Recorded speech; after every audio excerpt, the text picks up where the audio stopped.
যুবক ভাইরা যারা মাহফিলে এসেছেন, আমি আপনাদেরকে বলছি, আপনারা একসময় চাকরি করবেন, সরকারি কিংবা বেসরকারি।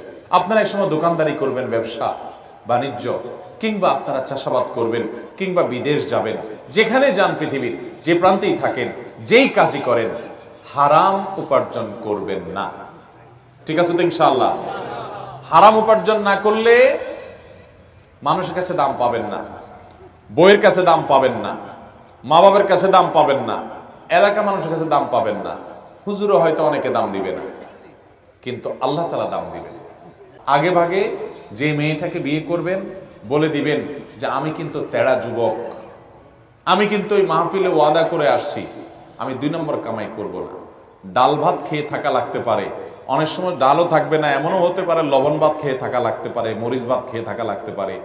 রাজি থাকলে আসো, এগুলা কোনো মুখরোচক গল্প শোনাচ্ছি না তোমাকে। আমি কিন্তু 2 নম্বর কামাই করব না, অতএব কামাই কম হবে, কষ্ট হবে। চাইলে আসো, আর না হলে এখনো রাস্তা মাপতে পারো। আমাকে আইসা শাড়ি চুড়ির ডিমান্ড দিবা, অন্য চোরদের বউ, ডাকাতদের বউ, দুর্নীতিবাজদের বউ, তারপর রিলিফ চোরদের বউ, হারামখোরদের বউ, তাদের মতো দেখে দেখে কম্পিটিশন করতে পারবা না। তুমি আমার বউ হতে হলে, হালাল খোরের বউ হতে হলে, তুমি সকল লোভ ছেড়ে দিয়ে সততার উপরে থাকার নিয়ত করতে হবে, কষ্ট করে চলার নিয়ত করতে হবে। তবে যারা কষ্ট করে চলার নিয়ত করে, আল্লাহ তাআলা এদেরকে সবচেয়ে সুখে রাখেন, শুধু আখিরাতে না, দুনিয়াতেও। যারা চুরি করে কামাই করে বা 2 নম্বর পথে কামাই করে, আমরা বাহির থেকে দেখে মনে করি আহ কি সুখে আছে, অনেক টাকা পয়সা কামাই করতেছে, তাই না? কি গাড়ি বাড়ি চকচক করতেছে, ফক ফক করতেছে। ভাইরা, আপনারা অনেকে হয়তো এটা অনুভব করেন না যে ওই হারামখোর কিন্তু সবচেয়ে মনের কষ্টে আছে, কারণ সে জানে যে আমার দান পাইয়া হুজুর দোয়া করে দিচ্ছে, আল্লাহ হাজী সাহেবকে মাফ করে দেন। হাজী সাহেব জানে আমি একটা চোর, হাজী সাহেব জানে আমি একটা দুর্নীতিবাজ, আমি একটা 2 নম্বর মানুষ। আরে হুজুর আমারে পাম্পটে দিলে কি হবে? মৌলবী তো আর জানে না যে আমার সব 2 নম্বর পয়সা। এই জন্য এটারে বলে অপরাধ বোধের অদৃশ্য দাহন, জ্বালা ভিতরে ছটপট করতে থাকে। মানুষ বলে হাজী সাহেব, সে মনে মনে আরে আমি কিভাবে কামাই করছি আমি না জানি। ভাইরা আমার, এই যন্ত্রণা তাকে কুরে কুরে শেষ করে। আর সৎ মানুষ তাকে যাচ্ছে না, পুছে না, দাম দেয় না, কিন্তু তার ভেতর থেকে একটা ফিলিংস হয়, কি জানেন? যে আলহামদুলিল্লাহ আমার প্রতিটা পয়সা টনটন করে বাঁচবে, আমি হারাম কোনো টাকা কামাই করি নাই, হারামের সাথে কম্প্রোমাইজ করি নাই, চলে কষ্ট করে, মানসিক শান্তি পায়। এই জন্য নবী সাল্লাল্লাহু আলাইহি ওয়াসাল্লাম বলেছেন, লাইসাল গিনা বিকাসরাতিল আরদ ওয়ালাকিন্নাল গিনা গিনান নাফস।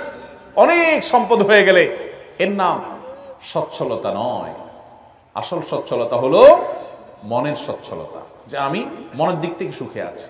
আল্লাহর অনেক বান্দা আছে, আমি তাদেরকে দেখার সুযোগ হয়েছে, ভালো মানুষ, তাদের তেমন কিছু নাই, কিন্তু তারা খুব হ্যাপি, খুব সুখী, তাদের কোনো আফসোস আক্ষেপ নাই। ওই বড় লোকের পয়সা দেখে তাদের ওই অসুস্থ প্রতিযোগিতায় লিপ্ত হতে মনে চায় না। তারা জানে এগুলো সব রেখে ওই 3 হাত মাটির নিচে চলে যেতে হবে, ধনী গরিব সবাই এক কাতারে দাঁড়িয়ে যাবে, অসততা করতে চায় না। আল্লাহ আমাদের সবাইকে সেরকম সাহসী সৎ মানুষ হওয়ার তৌফিক দান করুন।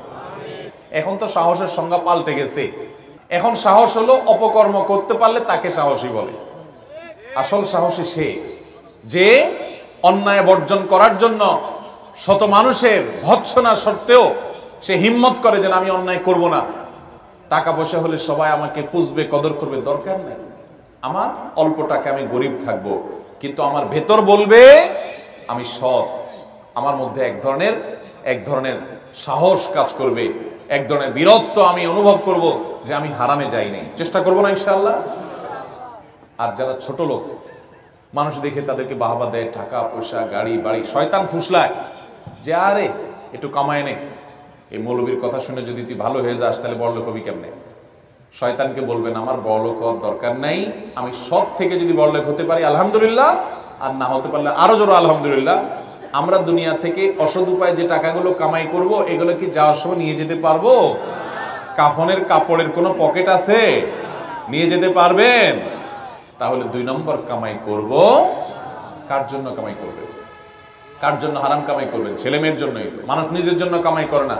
যত ঘুষখোর, যত সুদখোর, যত টিন চোর, যত গম চোর, যত রিলিফ চোর, যত হারামখোর আছে, এদের সবাইকে জিজ্ঞাসা করেন কার জন্য এত কষ্ট করেন, তারা কেউ কিন্তু নিজের এক পেটের জন্য এত কষ্ট করে না। কার জন্য করে জানেন?